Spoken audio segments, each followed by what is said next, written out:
Ad Astra Abyssos. Together, let us traverse the lands of Teyvat.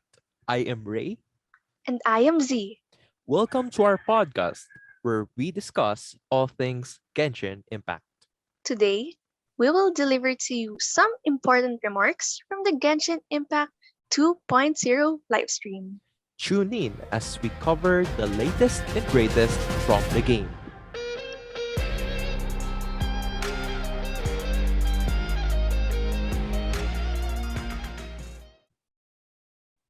Welcome to our special coverage of miHoYo's Genshin Impact livestream. The wait for this stream is worth it. There were a lot of new features announced, and I cannot wait to deliver you these freshly baked Genshin news. Venti makes the wind blow, Zhongli binds us with his contract. and Baal is soon to be encountered. Disclaimer to our listeners. Unlike our previous episode, this episode of our podcast relies heavily on the livestream of miHoYo's Genshin Impact, so we will only cover those announced.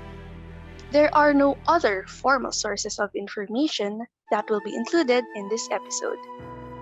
Please take note that speculations here and there will always be speculations until it is confirmed by miHoYo themselves. In this case, most of the content that we will bring you are from what miHoYo said in their livestream. Also, we do not cover every single detail from the live stream. Instead, we select the most relevant to you. With that said, let us get right into the juicy details miHoYo has in store for us. The live stream started with the game's opening graphics, while everyone waited for it to show the door. And when we finally go through it, we are greeted with the wonderful music played live by Mr. Yu Peng Chen, the musician behind the wonderful music we hear in Genshin Impact. Dawei enters the scene to host the event, and from there, he jumped into different areas of development, interviewed various people, and transitioned to showing us what is in store for the Inazuma update. The next version of Genshin Impact will be called version 2.0, the Immovable God and the Eternal Euthymia. The much highly anticipated region of Inazuma is finally coming to the next version of Genshin Impact. If you want to watch the trailer for version 2.0, miHoYo has already posted it in their respective YouTube channels. The trailer featured a lot of content, meaning and hype to travelers, as we get a glimpse into Inazuma's context, which relates to the connection between the vision and the bearer's ambition. Lots to unpack on that implication alone, but we won't have to wait long to see because Inazuma is coming real soon. We are also treated to a lot of visual appearances of the region, including domains. One looks awesome, houses, rooms, shrines, terrains, and many more. Some Inazuman characters also showed up in the trailer. Kamisato Ayaka, Yoimiya, and Sayu. These three characters have been circling around in the rumors, and that took our surprise, but still, it is good to see these characters confirmed. There are several more characters shown in the trailer. To mention a few, Sarah, Ye, and Goro. What surprised many who watched the livestream is the first appearance of the Electro Archon, Baal, who was seen wielding a sword. Mr. Dawei then introduced us to the development team of Genshin Impact. The developers described their experience in developing the game from the version 1.1 up until their rethinking of version 2.0. We will not anymore cover the interview of Mr. Dawei on each developer. However, we selected some important points that may contribute to the information we have regarding the next version. First, Inazuma is the third large-scale region open to travelers, and we have Mondstadt and Liyue until now. Mechanisms in the new region are quite different from what we are used to. According to the developers, they thought of different ways to convey the meaning of the region in its features. Along with this, we are also presented with footages of either traversing its lands and hunting for treasures. At last, the developers departed from the mechanic wherein players need to switch elements to activate an open world mechanism.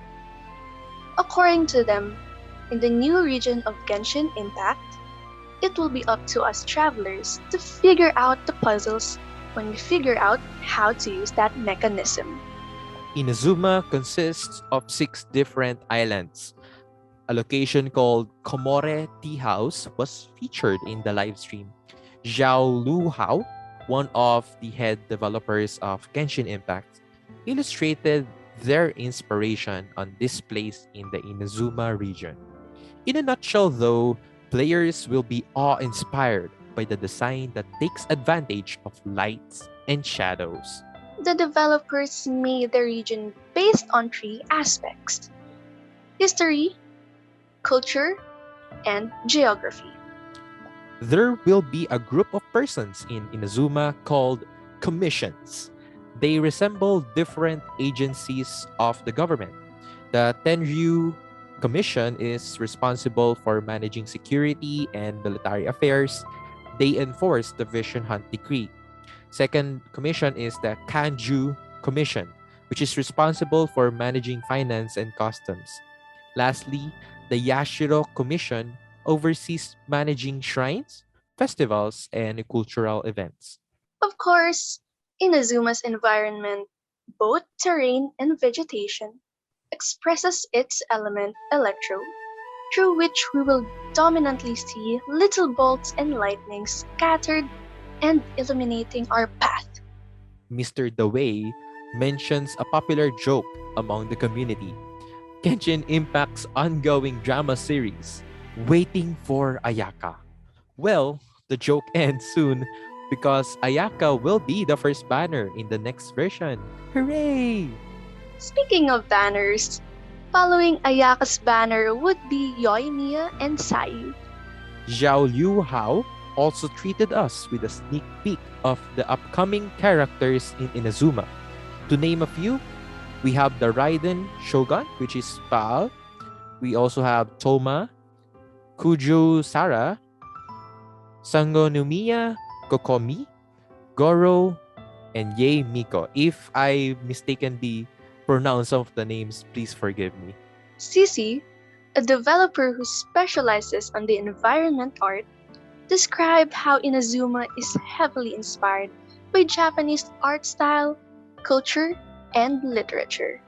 The details of the music for Inazuma are still under wraps, but Mr. Yu Peng Chen gave us a background for creating the music for the region. He said that he coordinated with the Tokyo Philharmonic Orchestra to give a live performance with traditional instrument musicians.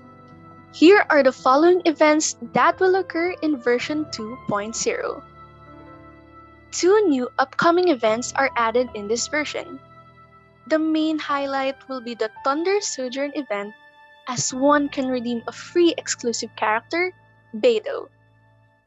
Travelers can also obtain in-game rewards such as a Crown of Insight, Primo Gems, Mora, Enhancement Ores, and the new Talent Level Up materials. The Phantom Flow event involves fighting enemies. Travelers must complete challenges of various difficulties to obtain rewards such as Primo Gems, Hero Suite, Enhancement Ores, Talent Level Up materials, and more. And we also have 3 returning events.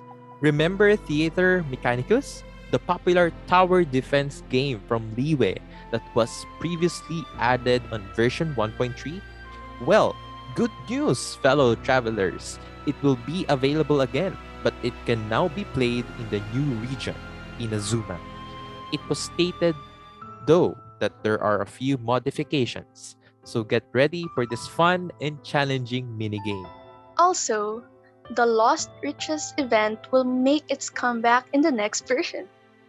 If you are one of the people who missed out on that event, then you're in luck, as the event will make an appearance again.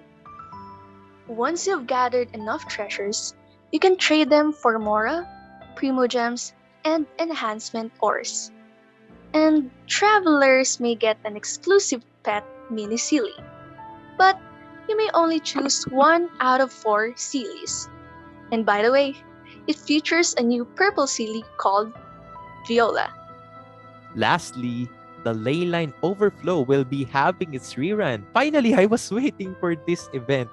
It is an event where you can complete the Blossom of Wealth or Blossom of Revelation to get double rewards up to 3 times a day. It sure will be worth it to consume your resin since you get more and more rewards. Did you know that we, travelers, are slowly shifting from architects to farmers? Just kidding. There will be an all new gardening gameplay for our Serenity Pots. Madame Ping has given us a seed dispensary where we can obtain seeds in the open world and then plant them in appropriate fields in our Serenity Pots. Note that you must use your realm currencies in order to buy plots of land from Tubby. There, you can plant the seeds you have collected to harvest plants. It seems like Genshin Impact is moving really to a simulation game, isn't it? On the other hand, a new function is added in the crafting bench called the Mystic Offering, which is simply an artifact exchange system. To use it, you must sacrifice 3 5-star artifacts. Yes, defense and HP main stat that you no longer need to obtain an artifact strong box, which contains a random artifact. The strong box includes 4 different types of artifacts, and with this, you may choose which type you want when creating the artifact strong box. Every 3 5-star artifacts will give you 1 new artifact. There will be new 4-star craftable weapons in Inazuma. Better ready your billets and materials because this can be easily crafted through the blacksmith. Yay! We have the Hamayumi bow, the Aminoma Kaguechi, a katana-looking sword, the Kitain cross spear, Katsuragikiri Nagamasa claymore, and the Hakushin ring catalyst. 2 new Gacha 5-star weapons may also be obtained through the next version's weapon event wishes. It contains the Mist Splitter Reforged Sword and the Thundering Pulse Bow, perfect for your chosen characters. Let's just hope that these weapons will have amazing passive stats and substats. Speaking of weapon wishes, there is an upgrade for the weapon system called Epitomized Path. This means that if you did not get the 5-star weapon you wanted, you will obtain a fate point. There is only a maximum of 2 fate points. If you already reach the maximum amount of fate points, the next 5-star weapon you choose will finally be the one you'll get through the epitomized path. And another thing, when you obtain the chosen weapon in the weapon banner through epitomized path, the accumulated fate points will reset. On to the quality of life improvements. These details were not explicitly mentioned in the live stream, and the following details were pulled from the Hoyo Lab and its forums. PS4 Genshin Impact players, rejoice! There is now a cross-save feature enabling you to bring your progress from your console to your mobile or PC devices. To do this, you need to link your current PS4 Genshin Impact account to your miHoYo account. In the next version, travelers can exchange for the teleportation furnishing subspace waypoint in their realm depot. This enables us to move between different locations within the current realm layout. Question. Will it be possible to choose our daily commissions or choose the region, like Mondstadt or Liyue, the day before? All I get is a small step for hilichurls or other hilichurl ballads. I could use a break from them. That is one of the questions posted in the forum. And miHoYo's answer is this. In the next version, we will be adding a feature which will allow travelers to choose their daily commission region. Travelers will be able to choose their preferred region, such as Mondstadt, Liyue, and etc. Once our region is chosen, daily commissions will be concentrated there the next day after refreshing. End quote. So there are a lot of things that will come alongside those announced in the live stream. And these are really big things that can help players have a better time in Genshin Impact. To sum it all up, the highly anticipated region of Inazuma is coming to Genshin Impact 2.0. New characters, quests, mechanics, weapons, enemies, and features are expected in the new content of the game. We did not give in many detail as to provide players an opportunity to experience the details of the new update fresh as it is intended to be. There are a lot of reasons to get excited for the next update. This is the biggest update yet that we get from miHoYo's talented and dedicated development team. Genshin Impact remains to be compelling to its community and hooks in new players as they consistently deliver quality updates as big as this. Most of the leaks that have been circulated were confirmed in the live stream. We will have Ayaka's banner first, and then Goimiya and Sayu next. Remember to spend those Primo Gems wisely as there are a lot of characters to save for in Inazuma. That is a lot of stuff to expect in the next version of Genshin Impact. With several days away from the update, we hope that you are inspired by the highlights we delivered. Indeed, Inazuma is the biggest update we've seen since Dragonspine and Golden Apple Archipelago. And with that, thank you for listening all the way up to this point. As always, please do consider subscribing to this podcast. Feel free to comment your suggestions for future episodes. This has been Ray. And Z, See you on the next one. Your journey in Teyvat is wonderfully unique in a way that tailors experience, and yet, here we are, sharing something in common. Stay safe and continue onwards in your pursuit of traversing the lands of Teyvat.